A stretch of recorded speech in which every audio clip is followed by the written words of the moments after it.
Good evening, welcome to Raconteurs News. Because did it work for you? It worked, didn't it, that time? You heard it, didn't Yeah, but you know what it did? It What? started off going really fast. It started off late, but then it went really fast, like until it got caught up, and then it got to the end. So yeah, It's a good job it's not live. We can edit that bit out. we can. It is live, of course. Good evening, welcome to Raconteurs News with myself, Jason Holmes, and Ade Hardy on this the 21st of April 2020.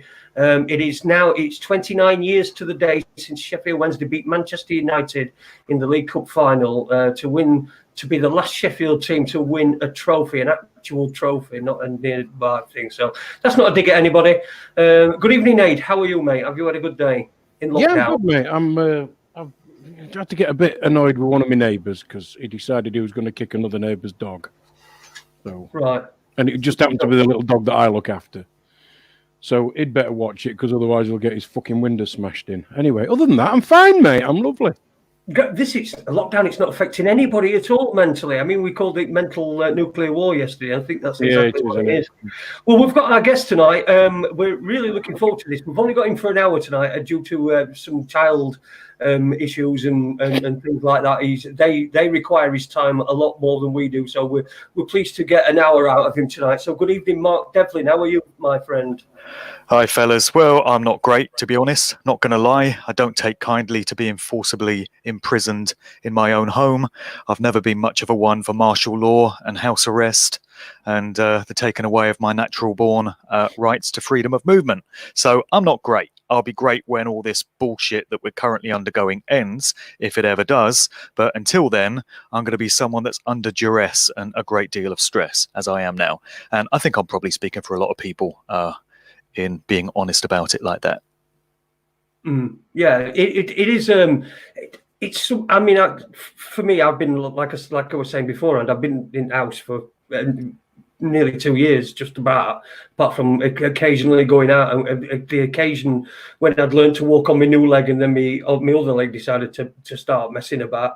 So I've been locked up, but I can't work out how it would be for somebody. I'm like my dad. Take my dad for example. My dad's 70. Just in February, he fell out of a tree at 70 years old. He's someone who does things all the time. Now, I know that when he was in hospital, because he broke 23 out of his 24 ribs and had to have operations and all sorts of stuff. So we're in a bad way for a couple of weeks. And then he's just about getting ready to be able to move again and do stuff because he's somebody that's always been doing things. And now he's locked up again. I mean, it must be horrendous for people. I mean, what have you missed out on? Because I know you've had to cancel some. There must have been some tours and some speaking dates cancelled. Oh, yeah, it's affected me in a major way. I was due to go to Australia to do a speaking tour just before all this madness broke, and that had to be cancelled at great financial loss to myself. And the airline have said, don't worry, you can just rebook the dates and fly another time.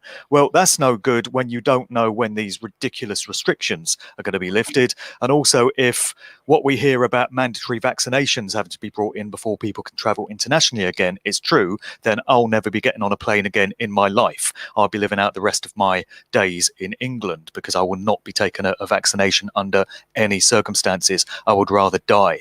So there's that. I was in the middle of moving house, negotiating a house move. That's all had to be put on hold. All it's going to take now is somebody in the chain to get a bit worried about their financial situation the longer this goes on. And if they pull out, the entire chain collapses, which means I can't move house. We were due to have a family holiday. I've had speaking engagements cancelled. So that's my personal situation. I know everyone's got a story to tell like that. I mean, I really feel for you being housebound for the last couple of years. This situation is affecting people in different ways because I've heard from a lot of people who have full-time jobs or had full-time jobs where they would turn up to a workplace. These jobs were stressful. They'd be out of the house for a long time. They'd only ever see the house at weekends. And at the start of this lockdown period, some of these people were saying, oh, well, this isn't too bad. Got a bit of time at home now. I can do some work in the garden and do that DIY, put those shelves up that I never normally have time to do. But I wonder if they're feeling the same way now, 4 weeks into it. And as this thing goes on, I wonder if they're going to be as enthusiastic about being kept at home when the novelty of it has worn off. And one thing that really pisses me off is this implication that doing everything remotely and doing everything by screen is just as good as the real thing. This is the way it's being sold to us. We've got, public announcements and ads, and it's all these happy, smiley, shiny people saying, isn't it great? We can stay in touch with friends and family by Skype or Zoom or, WhatsApp or whatever. Well, it's not the same. We need social contact. Humans are social animals. What is this situation doing to people who had mental health issues before all this broke? What about people that were reliant upon social contact with others and maybe counselling sessions where they would turn up and have a dedicated counsellor that they could speak to and, express themselves to? Now they've got to do all that by a bloody computer screen. And we had this stupid concert at the weekend, the One World concert, which they might well have called the New World Order concert. Yeah, pedo pop stars, you mean? You what? Pedo pop stars. Yeah, well, basically, yeah. With all these sirs, Sir Paul McCartney, whoever he is, Sir Mick Jagger, Sir Elton John, all paraded, all these Lifetime actors just brought out and instructed to do their thing. And I mean, how shit is that?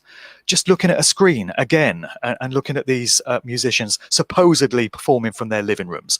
I mean, aren't we told that you're supposed to isolate with your own family, the people you live with? Isn't the official advice that you're not supposed to have anyone else in the house? Yeah, but all these guys in the spare room, in the wardrobe, they've got a full camera crew, including 4K cameras and really expensive lighting, just waiting to be used. Yeah, I mean, do we believe that Mick Jagger hooked up his own live feed and he plugged all the cables in and he knew exactly what to do technically, yeah? Is it not far more likely that they've got armies of bloody technicians and engineers in the house, which goes against the advice that they're giving to everyone else?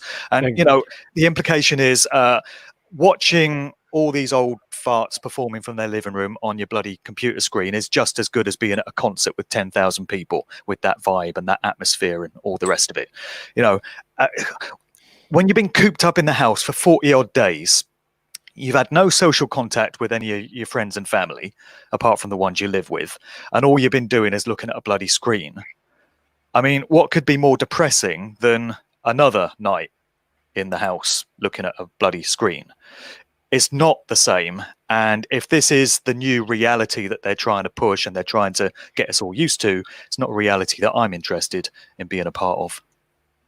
Well, it's not real, is it? It's not a reality at all. It's just it's one step towards being what we are in the Matrix, which is just human batteries, just power. We're feeding sludge. I mean, this is what we've got ourselves. How surprised are you, if you're surprised at all, how easy it's been for people, for them to implement this, and how people have been acquiesced towards it? Are you a little bit? I'm a little bit disappointed in people. What about yourself? I'm hugely disappointed in humanity for taking this, bearing in mind that it's happening all over the world, most countries around the world. There's been very little kickback, very little resistance from what I can see. There were some demos that took place in America in certain states. I see there was a demo in Berlin. I've not seen evidence of much else. I mean, I keep an eye on YouTube and social media feeds and stuff, and I would think that stuff would come across my radar if kickbacks were happening. It's disappointed me and it surprised me how people have just cooperated with this absolute madness. If you told people at the start of the year that we would be living this way, that the only thing that is left for you to do in the day is to go to the supermarket to buy supplies, and even that becomes a fucking ordeal because you have to stand outside with 50, 100 other people, and you get some jumped up twat on the door giving you permission to come in and telling you where you got to stand and what direction you got to move around the store, and you got to stand on these stupid bits of tape when you go to pay. If you told people we'd be living this way at the start of the year, they wouldn't have believed you. All pubs gone, all restaurants gone, music concerts, sports games gone, holidays gone, flights gone. I mean, it's absolutely fucking unbelievable what they've been able to implement. And the only thing that's more unbelievable is that people have just accepted it, meekly acquiesced with it. And I know this is down to the vast majority of people buying the lie that we've got this deadly virus pandemic going around, and if you stand less than 2 meters next to that person in the supermarket queue, they could sneeze on you and you could die instantly on the spot. It's just so tragic that people have bought these absolute provable lies, and they've not thought to go away and research these things for themselves, because the vast majority of people still believe that governments care about them and that governments are there to serve their best interests, and that the BBC and all these mainstream media outlets are there to tell the truth. I mean, it's just incredible to me to have to acknowledge that people still live with this kind of mindset. All these institutions are proven liars. They've got a track record of lying every time they open their fucking mouths. And, you know, why would it be any different this time? So it's just tragically inconceivable to me that people have bought this and are prepared to put up with these despotic, fascistic, tyrannical invasions of their freedoms and rights. What do you make of the videos and nurses dancing about, and then when we get the applause of the NHS or whatever it's supposed to be? It's been hijacked by the NHS. I think the NHS have rented the rainbow from the gays because it now seems to be an NHS thing. So perhaps they've got a share on the rainbow now. I don't know, but all these dancers, and they're all stood about and they're on. They're not social distancing, and they're supposed to be in a war zone, and all this stuff is just coming out. I mean, it just beggars belief that people are actually believing that there's a pandemic going on, and that these nurses have got enough time, to rehearse. I mean, if you're doing a 30-second dance, that takes some rehearsing. We roll with 3 DJs. We've worked with dancers and things like that in entertainment. We know what it takes. It takes coordination, choreograph. It needs to be choreographed, and then it needs to be rehearsed. And all this is while they're in a war zone. I mean, it's just crazy, isn't it? Yeah, it's straight mockery. It's morbid, satanic mockery of the profanity and the ignorance of the masses. Because when you go far enough up the chain of command, what you find is that the controllers of this narrative, the architects of this monumental deception, are dark occultists, and they adhere to dark occult ritual and these religious belief systems that they have. And part of that involves them mocking what they perceive to be the ignorant, profane masses, and they're rubbing our noses in it, and they're giving anyone with more than half a bloody brain cell and 2 eyes to see what's going on, they're giving you an opportunity to know that you're being lied to, and they're taking the piss. So when you see these supposed NHS workers doing their little song and dance routines in hospitals that we're told are overrun with virus patients, and they're at creaking point, they just can't cope, and yet, as you say, the staff seem to have time to rehearse their little dance numbers and learn their lyrics and dance around and film it. It's who really believes that these are genuine staff that are working under those kind of conditions? And what I would like to know is who these people are, because as far as I'm concerned, they're fucking traitors, and they might like to spend a bit of time considering what is going to happen to them when they leave this life and when they have to answer karmically for the behaviors they've undertook in this life. They're blatantly mocking the enforced slavery of everyone else on earth against their will, against their natural rights. And all these actors, all these people that are driving the narrative, like these government ministers and supposed health professionals that are just spinning blatant lies and deceptions, they know what they're doing. What do they think lies at the end of this thing for them? Bill Gates. I mean, how does he imagine this is going to end for him? I know they've got their dark, twisted, satanic belief systems, but it's pretty much guaranteed that it's not going to end very well for these individuals when they come to answer for the actions that they've employed in this life. I draw a small amount of comfort from knowing that they're all going to pay a very heavy price for this. Karmically, somewhere they've got to, haven't they? I mean, there has got to. I sometimes sit here and think there's got to be some of the people that there's got to be some sort of retribution for their soul. And if you're a spiritual, I mean, there will be, mate. There will be. Soulless people are for them. I don't think I think they've just not got a soul, or they can't discover their own soul. That's probably it. They've lost it. But yeah, we were talking before the show, and like we said, we've done tons of shows on this, and you like you said, you've done some shows, you've been on other shows and talked about this, and we didn't want this to sort of just become noise and an echo chamber and the same old thing. So you were talking about wanting to discuss some solutions to what we're going through now. I mean, have you any ideas on that line? Well, yeah, I think the time has come to start talking about solutions. These are the kind of discussions we all need to be having. I think we're 3 or 4 weeks into this now, and those of us that are into alternative research and seeking the truth and thinking for ourselves, and who don't believe the mainstream media, we've looked at all the evidence to prove that this whole thing is a put-up job. It's all a con.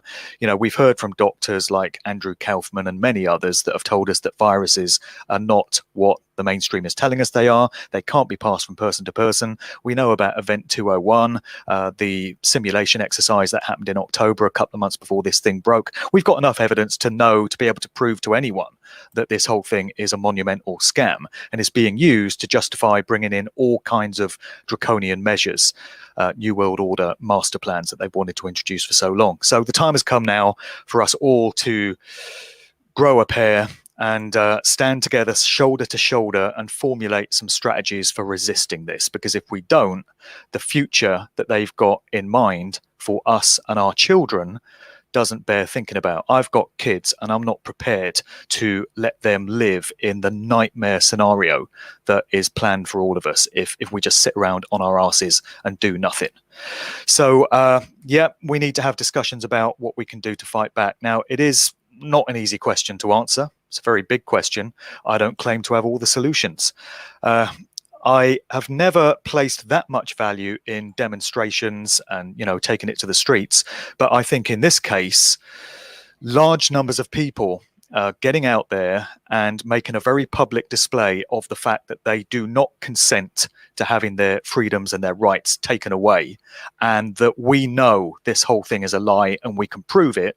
I think there could be some value in that. So there have been some suggestions that on the 1st of May, which is next Friday, and that is a day which has long been associated with demonstrations and protests of different sorts, particularly in London, large numbers of people take to the streets in large towns and cities all over the UK, and this can happen in other countries as well, and just make a very public display of the fact that we're not having it. And if many, many people turn up to these things, nobody's going to get picked off and made an example of. You know, if 2 or 3 people turn up, then the police are just going to, you know, take them away. But if 500 people or 1,000 people or even more turn up, then that could be a very powerful thing. So I think the time has come to make that public message.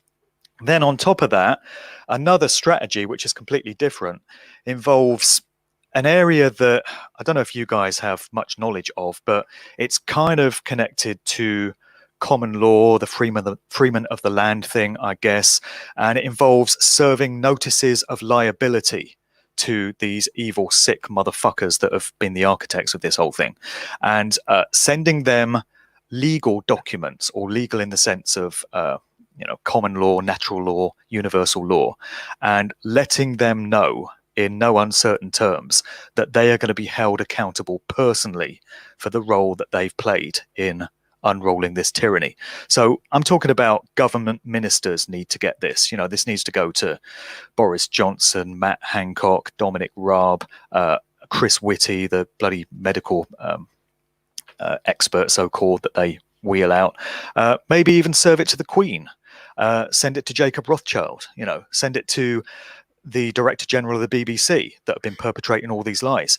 Now, this is where we could certainly do with some input from people that understand this subject area and would know how such a notice would need to be worded and how the whole thing could be made to stick. And I'm certainly out of my depth there because it's a very complicated subject area. So I don't know if you guys know much about this or if anyone viewing this does, but we could certainly use some suggestions about whether letters, notices of liability served to these people to say, if you do not roll back these lockdowns with immediate effect and restore our natural God-given freedoms, then you will be held accountable for the damage that you're causing. And this would include things like how many suicides do we think are going to take place during this period from people that just get so utterly depressed at the desolation and the loneliness of being in their house and mental of course, health issues? they're not knowing whether they've got a job to, they're going to have a job to go to, or whether I had a letter from somebody who owns a business just as this lockdown started, a listener, and he said, I'm going to have to make an application. I'm going to have to go to the bank and ask for a £30,000 loan to get me through. I've got a small ethical business. I employ 10 people. All that's all gone. He says, I don't know what I'm going to do. It's just, so they people are being financially cut off. They're being mentally cut off. It's a huge,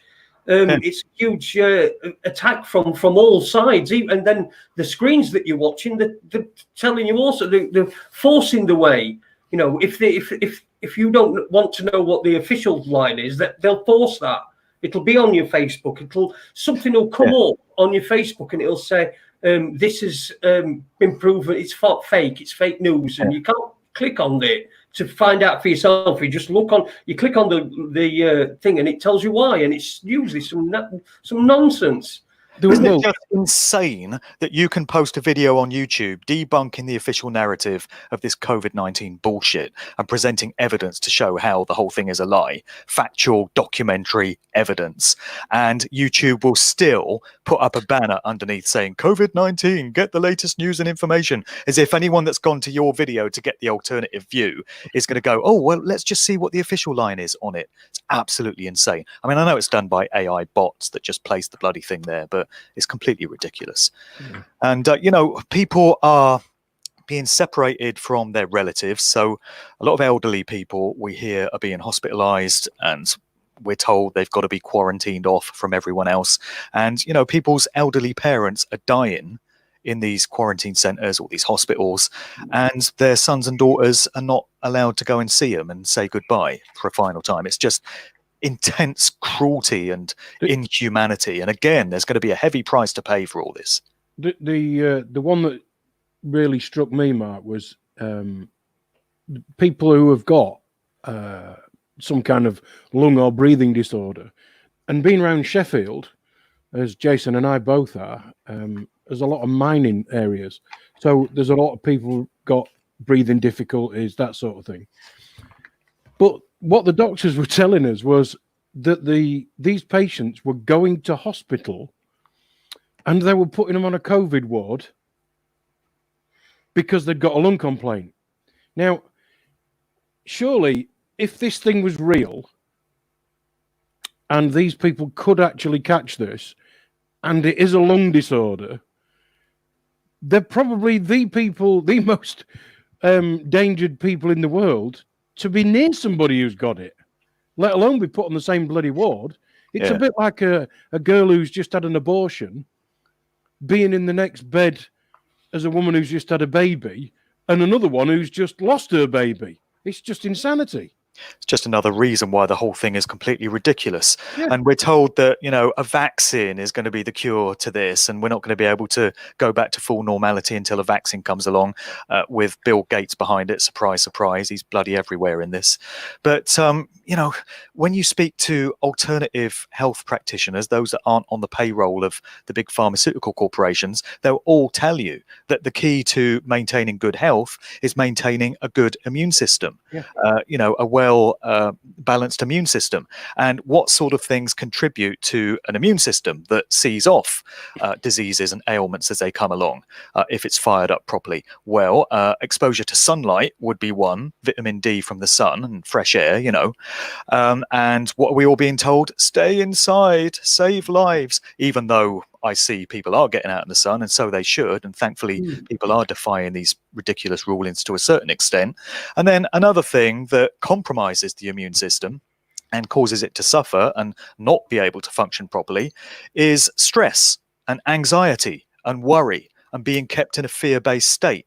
And every time one of these bulletins comes on the BBC News, you get this solemn music and the newsreader with a grave look on his face, COVID-19, latest news. And they scare everyone shitless with the latest figures. This number of people have died, and lockdown could go on for months. And, what is that doing to people's mental health, the suppression of their immune system? And we're told that the lockdowns are for the safety of the people, they're for our own good. We're told that it's because governments care about us and they just want to keep us safe. I mean, anyone that can't see this is beyond salvation, beyond hope, to be honest. You know what this all reminds me of? Can you remember the George Carlin thing when he says, oh no, there's you can't do this and you can't do that. He's talking about religion. You know, and you're going to hell and damnation, and you're always wrong, but Jesus loves you. You know, and it's that. I mean, in the past 20 minutes, Mark, you've basically spoken about my mum without knowing it. She broke her hip on Boxing Day. She'd had a day and a half, maybe 2 days, where she'd just got back into driving a car. Then all this bloody lockdown crap started.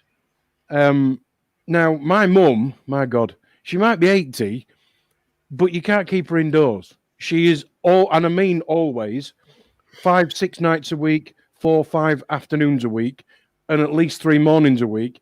She is not at home. So this for her is just bonkers. Torture. Yeah, it is torture. Absolute torture. And she actually rang me up today to tell me she's finally met the new warden. She lives in like a sheltered housing. She's finally met the new warden. She's worked there for nearly 2 months. And she's finally met her today. But from a distance of 5 meters. Oh, jeez. Fucking hell. It's fucking unbelievable. And then she rang me later and said, oh, you'll be pleased with me, Adrian. I've been out in the sun today. I went in the back garden for 20 minutes. Like it's a treat. Yeah. And I just, I'm so pleased that she'd been out. Because I'd said to her, look, Mum, you need to get out. You need some sunshine. You need some vitamin D. I'd talked to her about her immune system and all the rest of it. Because most doctors would say to you the easiest way to fight anything is to eat healthily and get plenty of rest. Yeah. It comes to something when a trip to Lidl becomes the highlight of your day. Something's gone terribly wrong with your life when that's the case. What you were saying before, Mark, these adverts that come on TV, COVID-19, I was just thinking, especially the one where I don't think I've seen it for a bit, but, where it's the health secretary, is it? And he sat there. Whitty or Whitby or whatever his name is. Chris Whitty, was it? Yeah. Whitty, yeah. And it's almost as if you put the beginning of Two Tribes underneath it, the beginning of Two Tribes by Frankie Goes to Hollywood. Yeah. If you put the beginning of that underneath it, that would work. That's just how it is. And then you get all these other ones where it's they're all at home and they're all making the 6 of them, and they're all from the same family. They're all making the same Sunday dinner from their own homes, and they're all on these. And they're all cooking enough for fucking 6 of them.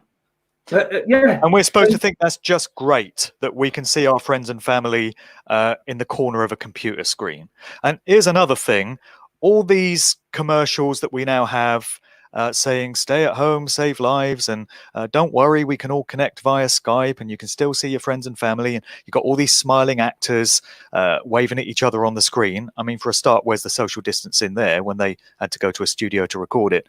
But how long would it have taken to record these commercials? I was having this conversation with Crow 777 Radio. I guessed it on his show. It's going out tomorrow, I think. And he was saying that he's got friends in the business that have said to produce a TV commercial and get it all polished and ready to go takes quite a long time, probably a matter of weeks, not days.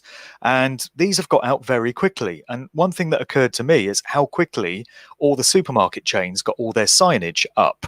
Nicely laminated signs saying, we're practicing social distancing. And they're all saying exactly the same thing as each other. Aren't they supposed to be rivals? Aren't Sainsbury's supposed to be against Tesco and up against Morrison and up against Asda? And yet all these shops are saying exactly the same thing.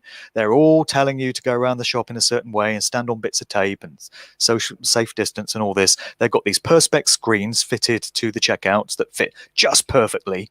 So we're supposed to believe they've measured them and made them all up at the factory and got them distributed all over the land, all within a matter of days, because only a few days after the announcement of lockdown, all these stores had all their signage in place.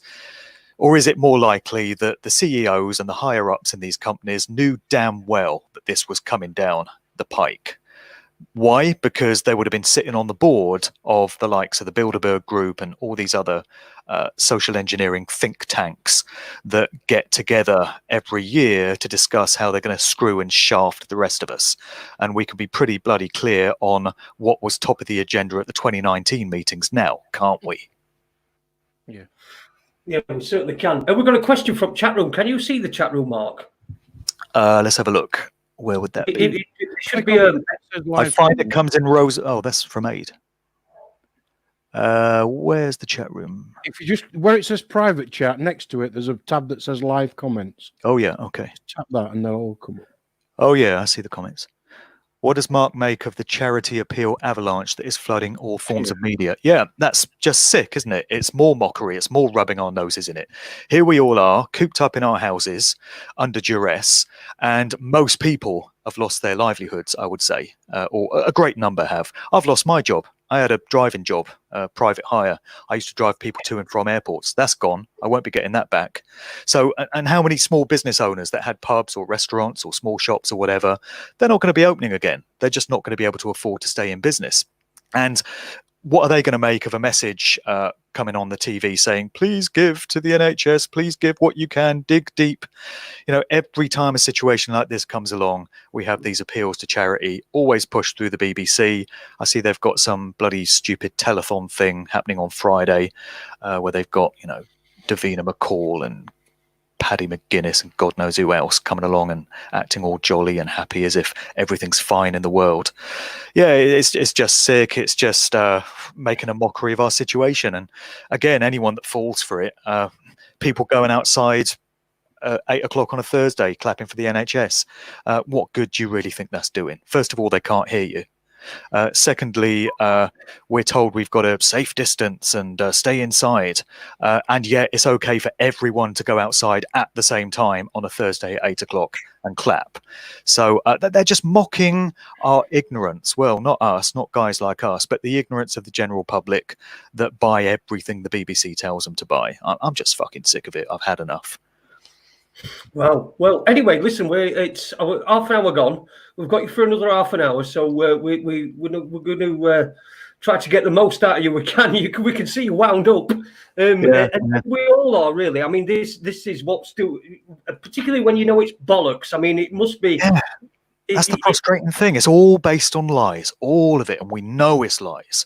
And we're having to live in these ridiculous ways. I feel like I've had 4 weeks of my life robbed from me, because I've not been able to go the places I want. You know, I want to go to the pub when I choose. I want to go out for a meal when I choose. I want to go on holiday when I choose. I'm harming no one. I'm causing no loss. There's no injured party. These pubs, these restaurants, these holiday companies want to be in business. They want to be trading. They've had that decision taken away from them. Damn right, I'm mad, and everyone else should be mad too. And the only way we're going to get ourselves out of this is when enough people get mad. You know, it reminds me of the Peter Finch character in the movie Network, where he, you know, his mantra is, I'm as mad as hell and I'm not going to take it. He says, I'm a human being. God damn it. I've got rights. Everyone needs to be fired up like this right now. So, you know, going back to what we were talking about, which is potential solutions, I'd love to hear suggestions from people as to what we can all do to unite and you know, throw off this bloody tyranny that we're all under. Well, I think it's throwing off. It's trying to get away from social media, because social media have openly said that anything, if there's any gatherings, anybody who's organising a gathering, it's just going to be deleted from Facebook. So anything like that, it's, you know, we're all we're not only up against these. In fact, I think it's the media that we're really up against. It's the media that's holding this illusion, that's making life to this illusion. So it's those people we need to that we need to expose. But because we're so used to using all their stuff, because it's convenient, and we've been given this, and oh, look at this is great. You take a picture and then there's that portal, that creepy thing that you can get off Facebook that you put on wall, and then you walk about and it follows you about. I mean, that I don't know how more creepy it can get without looking up someone's skirt. Jumping off of the mantelpiece and looking up the skirt. I just don't know how more creepy it can get that people will accept, but they will. So how do we bypass the social media that is it really strangling us as people? Well, yeah, it's ingenious what they've done, isn't it? Because they've told us we can't get together and assemble, and they've got no right to do that to us. It's against human rights. It's against natural law. It's against every law going.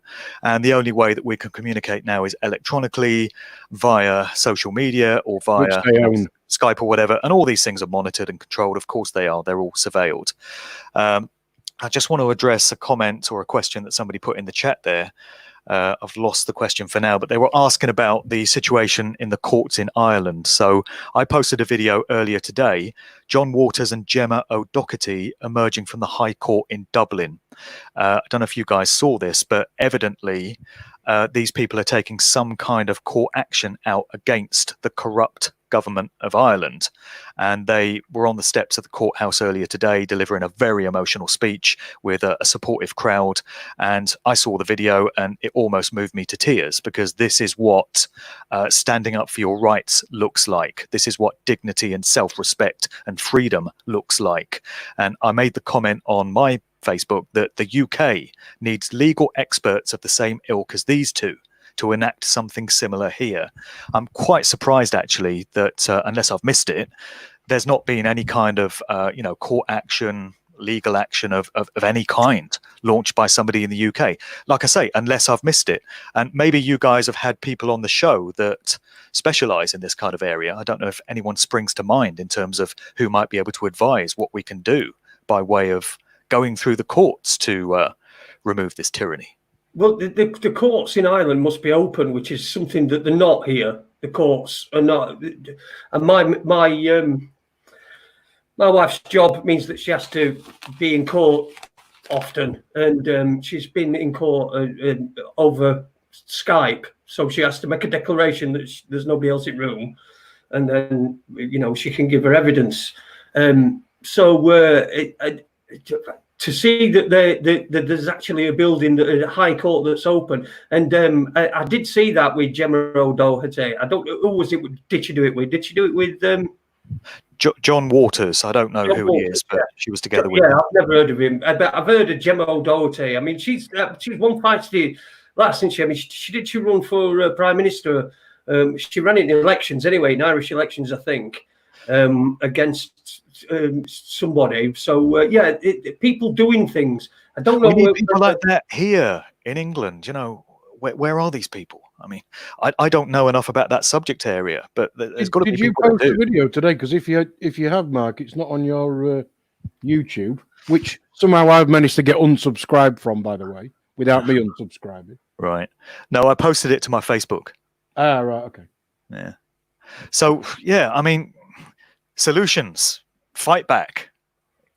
We're not just going to sit around taking this, and we need to get our heads together and work out what we're going to do. And yeah, I know it's a problem when we have to do it online and it can be monitored, but sitting around doing nothing is not an option.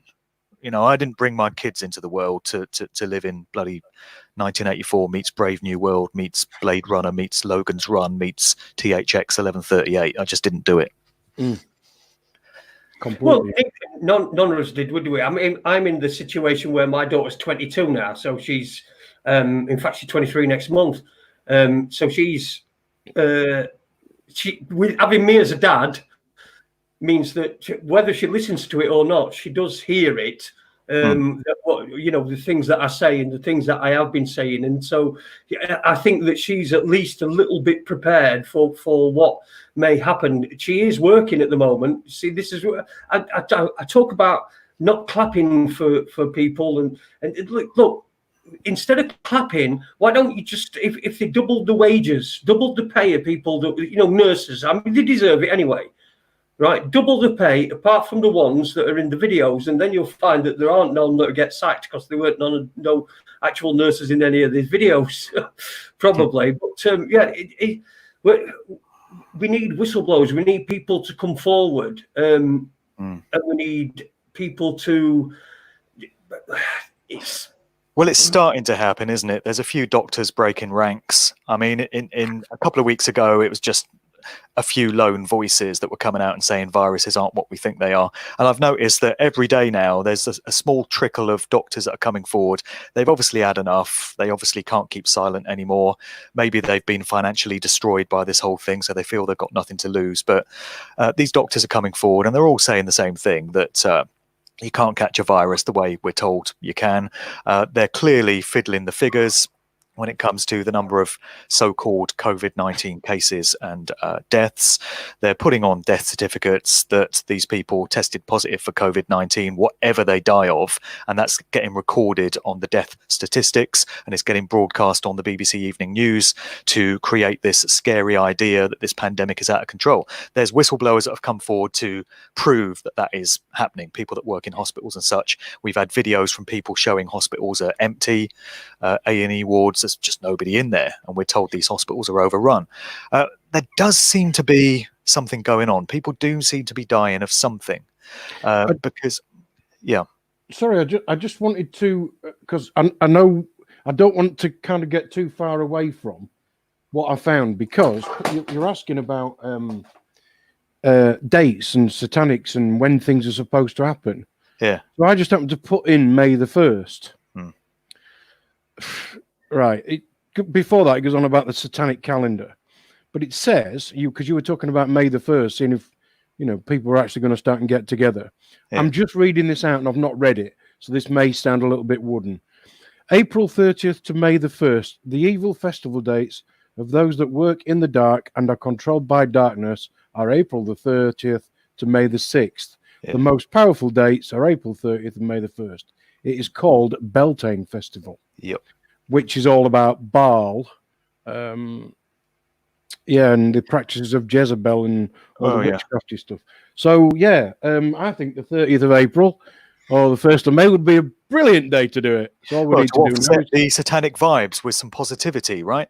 Yeah, exactly. I got into all these occult dates. I didn't want to get away from that quickly. Yeah, well, I'll just quickly cover this and then I'll backtrack to where I was. I covered the occult dates on the show that I did with Crow that'll be going out tomorrow. There is a 40-day season of sacrifice that is observed by dark occultists, and it kicks off round about the 19th of March, which is just before the spring equinox. So these occultists observe the sun and the movements of the sun, and so the spring equinox is very important to them, and that last period of the year before the summer solstice is very important as well. So you've got this 40-day period. Right in the middle of it this year, you had Easter, and it all culminates on the 1st of May, which is Beltane, Walpurgis Nacht. Goes back to pagan druidic ceremonies, which originally were about veneration of nature and celebration of the cycles of the sun and stuff, but it's been hijacked by dark occultists. And a lot of it came from paganism, didn't it? Yeah, paganism. So 1st of May is an important date in the occult calendar, so it is a good date to try and offset some of this stuff. But where was I before this? I was making a point, and I can't remember what it was. That's my fault. Can you remember? That's my fault. It's always your fault, ain't it? Of course it is. I was making a point, and I've forgotten what point I was making. I can't even remember where we were. I was talking about glimmers of hope. So we got whistleblowers coming forward. Doctors, more and more doctors, and I think personally that Bill Gates's public reputation is finished. I don't know what you think, but I think there's been so much kickback against Bill Gates. I've seen his social media sites. I've seen the comments on YouTube videos of his interview with the BBC and other interviews he's done. And every single comment is Bill Gates getting absolutely savaged by people saying, "We know what you are. You're an evil little psychopathic fuck. You can shove your vaccine up your ass. We know you're Mr. Eugenics. And we're never taking your vaccine, Bill. You're finished." And, it's just thousands and thousands and thousands of comments like this. Brilliant. The moderators can't remove them fast enough. And I think there's been so much exposure of Bill Gates now that anything that comes with his name attached is going to have great difficulty getting off the ground, including this vaccine. They may have to roll Bill back and use somebody else to try and push this. That's a glimmer of hope for me. I think there is public opposition to vaccines. I have no idea how the percentages fall in terms of how many would reject a vaccine, but I don't think that narrative is going to be as easy to push as they would have liked, because there's been so much discussion, so much controversy over the safety of vaccines in recent years. I think there's going to be a lot of people that are very savvy and wise to vaccines that don't necessarily look at other conspiratorial aspects. And they might even buy the official story of COVID-19. But when it comes to them being forced to take a vaccine, I like to think there would be a big pushback on that. So I might be clutching at straws here. I'm looking for glimmers of hope, but there's got to be some optimism, because all we've had the last 4 weeks is doom and gloom. You turn on the evening news, you pick up a newspaper, doom, gloom, dread. And to be honest, most truthers haven't really helped in this regard, because every time I go on my Facebook page, truther friends and associates are posting different kinds of doom, gloom, and dread. We're all finished. The New World Order master plan is here. We'll never be free. The lockdowns will never be lifted. You know, how much negativity can a human mind and soul take? There's got to be some glimmers of light somewhere. And we've got to look for those. You're on one now. You're on one of those glimmers of light. That's the. Yeah. I mean, the point that you made at the beginning about how it is doom and gloom, and where you've been on a number of shows, and we were doing shows when it first started. We were doing 3-4 shows a week, and we only do Monday and Tuesday normally. But we've been doing 3 or 4 shows a week, and then last week we did Monday and Tuesday, and then I thought, right, I'm just going to leave it. I mean, we did an After Dark one, which is when me and Ade just like do a late night thing, and where we've got a drink and we just talk nonsense. But so we did that. But we didn't do any more COVID-19 things, because I felt that, you know, we've gone over every single point that we could do. That, you know, we discussed every single aspect of who could benefit from all this. You know, whether it's Bill Gates, I think there's a number of beneficiaries. There's Bill Gates. I think that they've been, for the last couple of years, they've been conditioning us that this Elon Musk SpaceX thing is some sort of real issue rather than just CGI, which, God, you know, you're landing a rocket onto a boat. You know, a rocket that's just been into space, it's come back down and it goes into, or whatever it does, it goes into. Who can take any of that? Thunderbirds didn't manage that, did they? No, Thunderbirds didn't manage that. Yeah, go on, Mark. You were saying. I mean, who takes that stuff seriously? It's just a waste of your time and energy even looking at it. Yeah, people do. You know, they're looking at it and all they're thinking is 5G. Yeah, don't have to pay rent at the moment. Yeah. And they're just sheep. Yeah. What do you think? What do you think of the 5G issue? Because I saw an American thing today that were very critical of Mark Steele, and anybody that's watched this show will know that I'm probably Mark Steele's biggest critic. Him and his little mates. But I saw he was apparently selling these. For $350, you could buy it were a little flash drive that you put in your computer, and that would then solve the 5G. You would be protected from 5G. I mean, how ridiculous! I mean, I don't. What do you think about the 5G issue? I know there's been a lot of online talk about it, and a lot of people been doing things like burning these 5G masts down. Well, it seems to be a very real threat. I've heard it from many quarters, many experts, many people on the inside of the industry that have warned us that 5G is going to be absolutely catastrophic to human health. You know, it supposedly kills birds and insects and stuff, so it doesn't bode too well for us. Yeah, but we don't need bees when we've got Monsanto, do we, really? Well, apparently not, no. Yeah. It all ties in, all these different master plans. But yeah, 5G is going to be devastating, or, you know, apparently it's already here.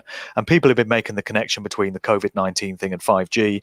And there's the suggestion that people showing symptoms that are said to be that of the coronavirus are actually suffering from symptoms brought on by 5G radiation. And that may well be the case. I mean, you know, I can't prove it either way, but that could be what we're looking at here. And there could be some diversion going on. So we're told certain hospitals are overrun with patients. We get all these scary, way out of proportion death figures. The figure just keeps rising every day, which makes any hope of a lockdown being lifted just get fainter and fainter. And yet people have been going into these hospitals and showing there's nobody there. But at the same time, you're getting testimonies from people working in other hospitals that are saying, yeah, people are in there and they are dying and it's very real and it's horrific. They've got lungs filled with water and they can't get enough oxygen and all this. So that could well be consistent with 5G radiation. It will be interesting to see whether the switch on of 5G in different towns and cities around the UK correlates with a large number of supposedly COVID-19 cases in these areas. So I just can't believe the speed with which all this has been dumped on us, to be honest. I mean, we've been talking about this for years, the likes of us. We've been warning people. We've known about the New World Order. We've known about Agenda 2030. But I don't think I ever really believed that they would go all the way with it all at once this quickly. I mean, what do you think about that? I thought if it did happen, it would happen many years into the future and it would be phased in gradually in incremental steps. They've dumped everything they've got on us all at once, and I didn't see this coming. Yeah, I completely agree with that. I didn't see this coming either. I did believe that something was going to happen in 2020. I did think that it would be a year that would have, that would, like 2001 is associated, everyone, 9/11 is what happened then. I thought they were going to be something that would define this year, but I had no idea they were going to be this. And like you said, they seem to have dumped every single, everything that we were worried about, that we've been talking about for years, like you say, everything that we've been worried about, the likes of Alex Jones has been talking about in the early days about FEMA camps and all this, it's all been dumped on us in one fell swoop. Smart grid, AI, facial recognition, 5G, social isolation, all at the same time. All at the same time. And it makes me wonder whether Boris was the final piece in the puzzle that, that would allow them to be able to bring this off worldwide. I don't know what your thoughts on that, because we only had an election in December, and now Boris is Winston Churchill's, bastard. Well, it's interesting that we did have the election in December and Boris was ushered into office or, got to serve his term directly after that.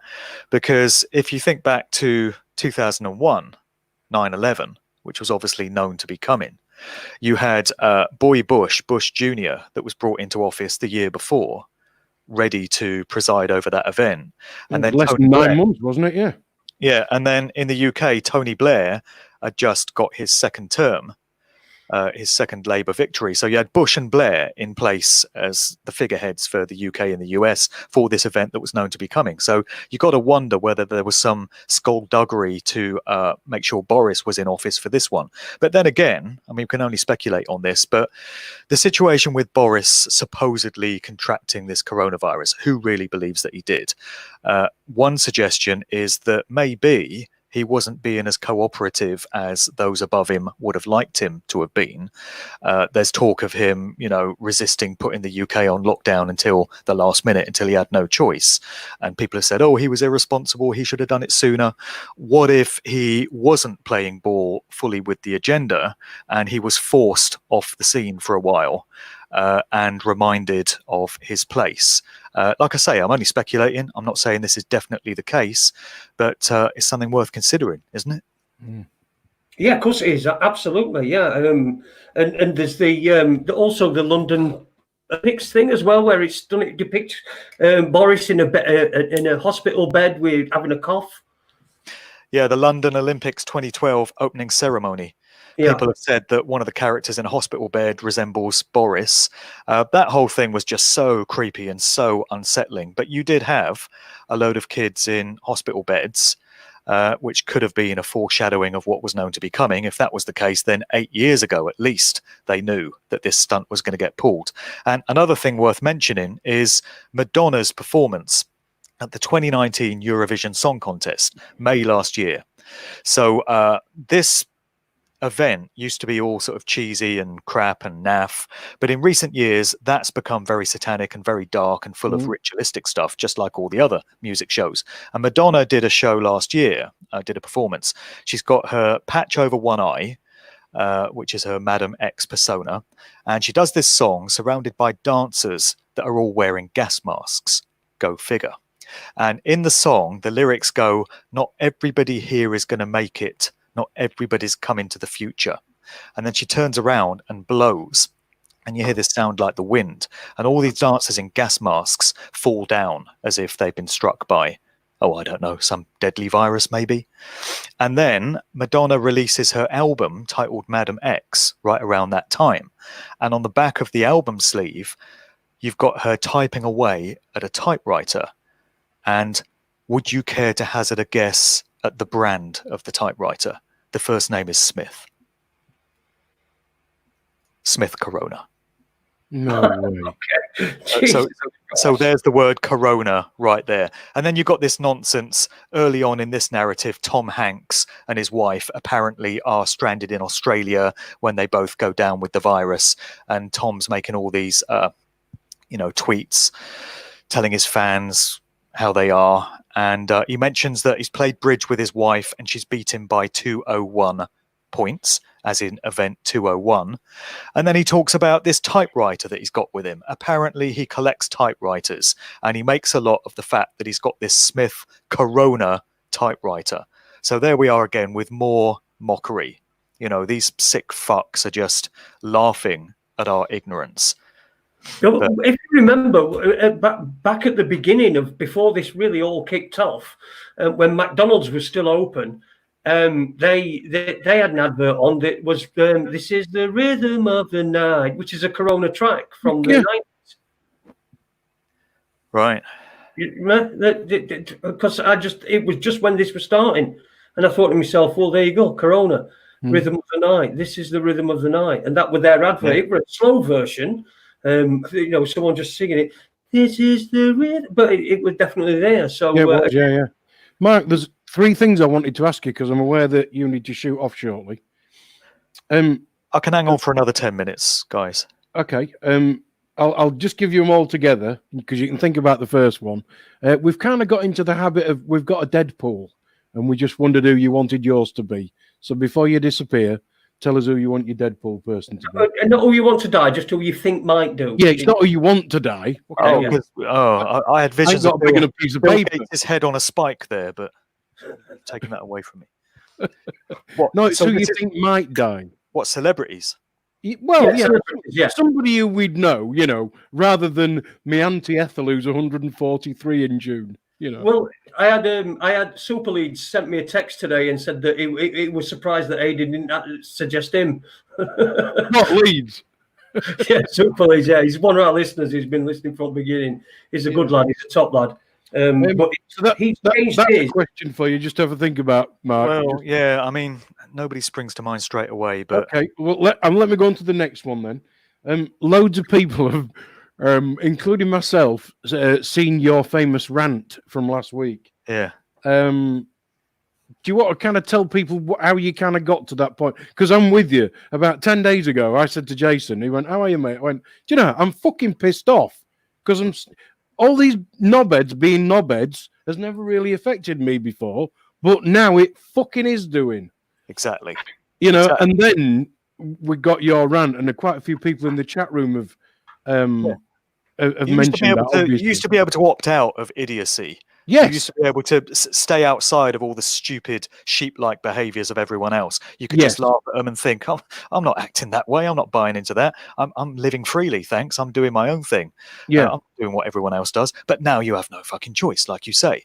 And I arrived at the point last week of making that rant video. I just got back from an experience of going into the town centre where I live, and outside every shop, it was the day after Easter Monday, so people had obviously not been to the shops for a few days, so it was packed, and they're all queuing outside obediently. I didn't see any hint of anyone being upset, any hint of anyone being angered, any hint of anyone thinking it's ridiculous. They're all just meekly standing in line. and just putting up with it. And I got back and I just exploded. There was just a rage ripping through me. I had to go in the car to make the video because the kids were in the house, and I knew I was just going to let rip and just furiously explode. And I just let it all come out. And I've had so much correspondence, an absolute ton of mail since posting that video. It takes me most of each day now to go through it because I do like to respond to people. I like to do them the courtesy of replying to them. And people all over the world have said, you've articulated exactly how I feel, but I couldn't put it into words. Thank you for doing that. And this is great because it shows us that there are people out there that are not prepared to take this madness. But again, we come back to the question, well, what do we do about it? Because if this is the new normal, as we're told it is, and if we're expected to spend the rest of our lives doing this when we go into stores, people wearing masks and gloves, standing 2 meters away from the next person, standing outside the store until the twat on the door tells you can go in, I can't live like this. I'm serious. I cannot live like this. If this is what the future holds, I just can't be a part of it. Now, I don't know what's going to happen, but I'm just stating that I'm not prepared to be a part of that because it's lunacy, it's idiocy, there's no common sense. No, exactly. There's no dignity. Where's people's dignity? It's humiliating to stand in a line like that. You know, it's like you're in a concentration camp and we've done nothing to warrant this. We don't deserve this. We've done no harm collectively, but we're being held in collective punishment. And I cannot live like this. So it's got to change as far as I'm concerned, because I was furious then and I can feel the anger rising back up in me now. And I meant every word. And to be honest, you know, I would rather just not be in this world if that's what this world is going to become. Yeah, I completely agree with that. Jason's often sitting there, you know, flippantly going, just say no, just say. But I think that is the only thing people have got to do. Yeah. Just say no. No, I'm not staying at home. No, I'm not going to stand in a queue. No, I'm not going to keep 2 meters away. And no, I'm not going to use your shop if that's how you operate. How about all the pub owners, all the small business owners, all the small restaurant owners of the land just saying that on a particular day, we're all going to open our businesses. And if they all did it together, what could the authorities do? There's only so many cops they could send round to try and force them to close again. If they all came together and said, I've had enough of this, I'm not going to lose my business. Who are these people to tell me that I can trade? I'm going to choose to open my business. Then those people that want to come and eat or drink at my establishment can. And those that want to cower away in terror in their homes behind masks, terrified that somebody might breathe on them and they'll die, can stay at home. That's their choice. You know, we used to have choice. We used to have free will. We still do have free will as free sovereign beings in creation. But these sick, evil fucks that think they own us and they think they can call the shots in terms of our daily lives are trying to take that away from us. So wouldn't it be great if, you know, pub owners and shop owners all came together and said, you know what, we're opening. Fuck you. Alice has put a question. Are there enough of us to stand up? My answer to that is about 7 billion of us. Yeah. Well, I mean, are there enough awake people, awake and aware? And also you need a bit of a backbone, don't you, to stand you need somebody to be adult enough to take responsibility. They need to grow up. They need to be grown up. Yeah. Be mature adults, higher-minded adults that take a bit of personal responsibility for their situation, recognize that they have an inherent right to freedom. So I don't know how many people there are with that kind of understanding. We've got the numbers in terms of the masses, but the masses, you know, includes all the BBC watchers and all the mask wearers. Yeah. So, I don't know if there's enough awake and aware ones, but now is the bloody time to find out. I mean, Jason was right earlier when he said it's just all been dumped in one go. And at first I thought, no, they won't do that. Surely not, because it's just too much. You know, people are surely going to work it out. And yet they're all sat there in their houses and I'm thinking, what the fuck's got to happen? What really has got to happen before people go, hang on a minute. How much worse could it get? The architects of this narrative must have been very, very confident that they've got the world brainwashed and mind controlled and softened up enough to be able to pull this, because this could have been their undoing. If they hadn't judged it right, and if they'd underestimated the general public's awareness of what they're all about, this would have finished them. So they must have been very confident that they've got us just where they want us, collectively speaking, to have pulled a stunt as audacious as this. Because, if they got it wrong, it would have been game over. And it's very depressing to see that it hasn't been game over. Yeah, it still could be, though. It still could be game over, couldn't it? I mean, it could be. What do you make I mean, there are people that are still clinging on to the fact that, still clinging on to the hope that President Trump's going to drain the swamp, as he said, and they keep on making excuses up for why it's not happened yet and why we're not seeing any reports. And but this is what's happening behind the scenes. What do you make of that? Well, I think it's a narrative that's being created to have this false savior meme going around, and to have people think, oh, it's okay, we don't have to do anything because Trump's a good guy. He's just, embedded himself in the political system because he just wants to help us all out. And he's got Q on his side, QAnon, and there's the white hats, and, they've got our backs, so we don't have to do anything. So it's a way of people just sitting back and thinking, oh, well, everything's going to turn out great, without them acknowledging that we collectively bear the personal responsibility to stand up for what's right and stand up for our freedoms. We have to do it. Nobody's going to do it for us. So we have to find a way of making this happen. But you are right in that it could go either way. It is not a done deal yet. And wouldn't it be fantastic if this whole thing does backfire on the evildoers? And in the fullness of time, enough people do wake up to their true nature and do rise up and do topple them, and we take back our freedoms. It could still go that way. It's not a done deal yet. History is being written every single day. We just got to make sure we're on the right side of it and we make it go the way we want.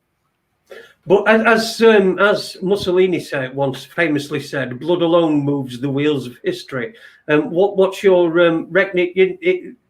How do you think it'll rectify itself if it does go our way? How do you think it will rectify itself? And do you think that we're going to have blood on the streets, shall we say, people fighting each other, perhaps even a civil war? I don't know. Well, I mean, I hope it doesn't come to that, because that would just be more devastation and more darkness and more violence. If it's going to kick off anywhere like that, it would probably be in America, where people have guns. And I think the general population there does have a better understanding of true rights and freedom than we do in the UK. And having a gun by your side tends to help, it seems. I hope it doesn't come to bloodshed in the streets. I don't know what form a change in the whole situation would take, but maybe that's the point. Maybe we're in uncharted territory here. Humanity has never been at this point before, and we are writing the way it all pans out. It is down to us.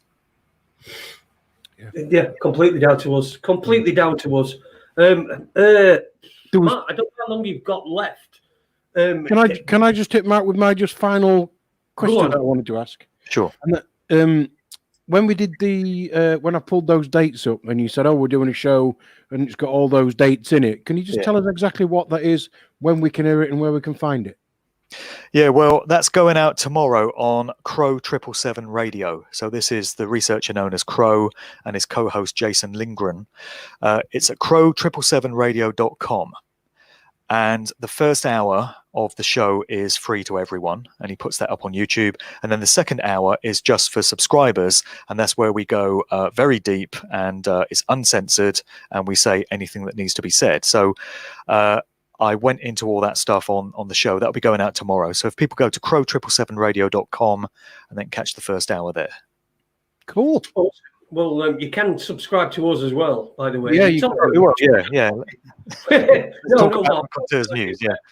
We've got record numbers tonight, which is for us is just it's just been a revelation. It's gone over 100 for the first time, and which means that that I made an I made a promise that as soon as we got over 100 listeners, I was going to quit. I was going to stop. You did. I did. Well, we can all go down the pub. Oh shit! No. Yeah, we can all. Yeah, we can all go out pub. I did. What have I got? I've got some stuff written down. I